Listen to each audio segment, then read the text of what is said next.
Hey, I'm Jamie, And I'm Blake. and we're Blamey. I guess so. So Wheel of Time, the TV show, just came out on Amazon Prime, and we watched the first two episodes, and we figured we'd just kind of chat about it and see what we think so far. Yeah. So, what do we think so far? It's interesting because my opinion is was different after the first and second episode. So definitely some Same. things I liked in the first episode, um, but I felt like I with a series like Wheel of Time, there's so much going on that they're gonna have to pare down some things. But it feels interesting, like they've almost tried to make it more complicated, right? So a few things like they decided that the dragon could come back as any gender, right? It could be any one of the groups that made Egwene a Taveran as well, right? Instead of just Rand, Mat, and Perrin. Um, and it actually kind of and making this kind of mystery of who the Dragon Reborn is, I think complicates a plot that is already very complex, right? Where from the onset, you know as a reader that Rand is the Dragon Reborn, and so there's not confusion over it. Everybody else is kind of like, oh, could it be me? Who it could be? But Rand knows, basically. But he fights against it, but he knows, and you know, and so it's very clear for the reader, and so that's never confusing. And so I think that like may actually confuse people even more. I get why they went that way, but it could be more confusing. The other thing that I think is really interesting is Perrin being married Yeah. and then killing his wife. Like this is complex as is. To add a new character and a new plot line just feels um, kind of pointless. Same with Matt's dad and that whole thing. Like Matt's parents were fairly stable. Like everybody, like one of the interesting things about the Edmondsfield group is they were very stable, good households. Like it was a wholesome thing, and there wasn't this kind of worldly challenges that you get outside of it, and so which is why Matt Perrin and Rand going out into this outer world was so shocking for them, right there.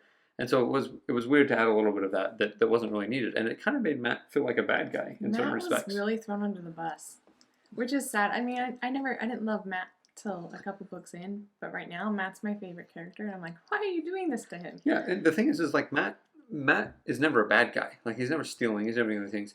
He is a little juvenile. And a little, like, aloof. I don't know. Well, and he's very juvenile and very distrusting of Aes Sedai, Yeah. and that is like the core of his thing. But at the end, he always does the right thing.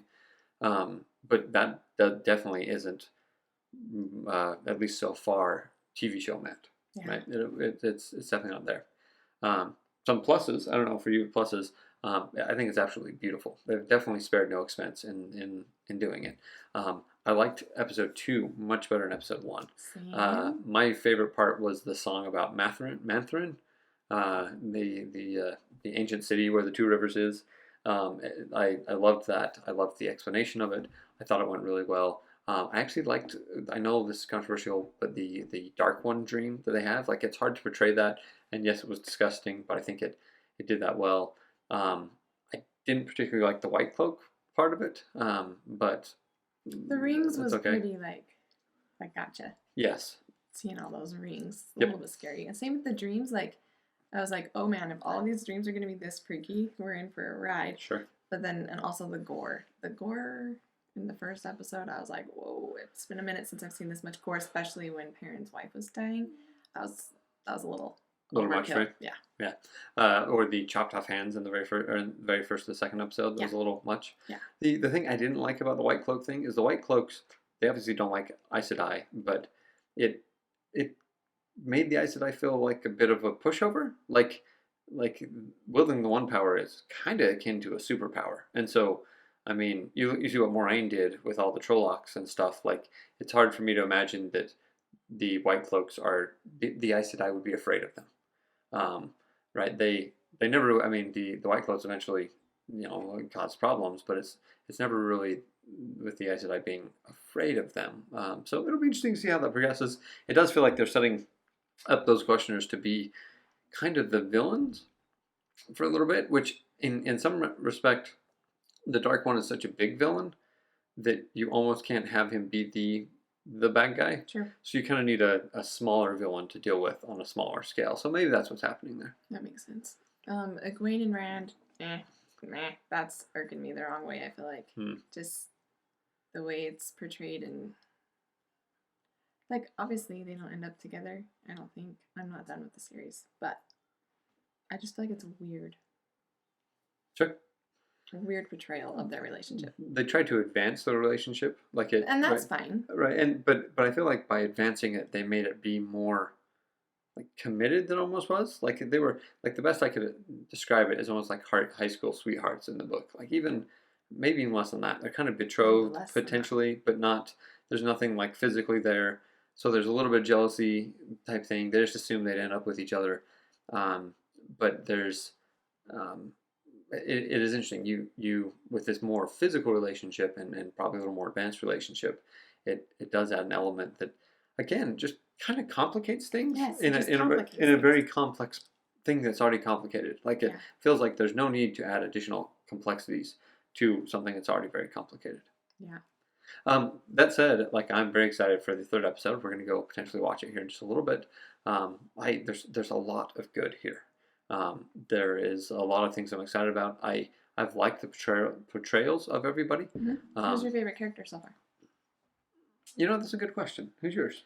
I really like Moraine, but maybe because I had such low expectations for her, because I first saw her and I was like, are you sure she's powerful enough to play that character? And I think she's doing a good job. And I really like Nynaeve also. Oh, okay. Yeah, I like Nynaeve. I kind of forgot about her because she's not really in the second episode much, right? And she's just there in the first. Um, I like the boys. I don't mind the. Uh, I don't mind anyone. The one that I don't necessarily like so far, and it's not that I don't like the portrayal of it. I think it's done well, but I feel like they've mistreated the character a little bit. Is Lan, right? Like they almost make him seem like he's not smart, and like Moraine has to tell him what to do and do dumb stuff. Where like Lan is like he's amazing in the books. I guess if that's any sense to it, right? Like he's not just a servant type thing. He's far more than that. And so like some of the mistakes I guess that he makes in the first couple things don't feel fair to that character, Yeah. right? I think And I think what they're trying to do is make Moraine be this anchor to the show, totally. which I can understand, but I don't think they need to do it at the expense of Lan. Um, and it's just it's interesting. It was a fascinating show. It'll be really interesting to see how people who haven't read the books receive Yes. it. I'm curious to see if there was enough in those episodes to make people curious enough to continue. The first one, I wouldn't be surprised at all if someone was like, I watched the first episode, I'm Yeah. good, moved on. But if you watch the second one, I think it's a lot more compelling to keep going. Sure. You know, one of the things that I think would have been really interesting in the first episode, and maybe they'll do it in some sort of flashback, but is to show us the breaking, show us the dragon, Lewis Theron, show us that That's in some gotta way. be coming, right? I like they described it, and maybe they will never do more than that. But I think what I'm thinking of here is like in the beginning of the Lord of the Rings movies, where they set the context by saying this is what happened with Sauron, this is how the ring happened, this is where we're at. I almost think if they did that, you'd be a little more bought in and a little more like, okay, like great. So there's like the dragon, and the dragon has to come back, and they kind of go crazy. Like I feel like it's missing a little of that drama. Like especially, sorry. no, Especially because it's all explained, like it's just monologue in the background as they're walking. Like people don't listen to that necessarily super well. it's true. So yeah, putting it into video form would be really helpful. Like the interesting thing is the anxiety of the first book for the three boys, at least, is this idea that one of them is going to be the Dragon Reborn, and that's like the Dragon Reborn was the boogeyman. They used to scare children with that story of you could be the Dragon Reborn, right? He was that parents told them about the Dragon Reborn to scare them at nights type thing, and it just doesn't feel like there's like the state. They're all like, yeah, the dragon, okay. Like none of us are it or whatever. Like it doesn't feel like there's that anxiety there, which really I think it could dramatically affect the series, especially if they're going with who's the dragon. You almost have to build it up more. So we'll see if any of the episodes build that up more True. to explain more of what that is and why that's important. Yeah. I really wish they would have shown Perrin's leg after the wolf licked his leg. Like, did that heal his leg? Or was that just You've been stuck on that cleaning his leg? of like why would he lick that? But Why really, would that wolf lick that? like they have to show some way that parents connected with wolves, and the thing that's going to be interesting, and the channeling's been interesting already. I don't have a problem with it. I think it's fine. You have to display it somehow, but so much of the Wheel of Time takes place in people's heads, right? Everything Yeah. in the wolf stuff is all in parents' head. So how do you display that outwardly is going to be an interesting challenge. So it'd be fascinating to see what that looks like. It's exciting. But yeah, I'm excited to see the rest of it. I don't know about you. What would you rate it right now out of 10 stars? Where would you put it? Ooh, they're both. The first one I would have given it like a 6. Oh, that was what I was thinking. The second one probably like an 8. That is exactly what I was thinking as well. We'll see how we go on the third one. But yeah. Go watch it and tell us your reviews. Yep. And like and subscribe. See ya. Bye.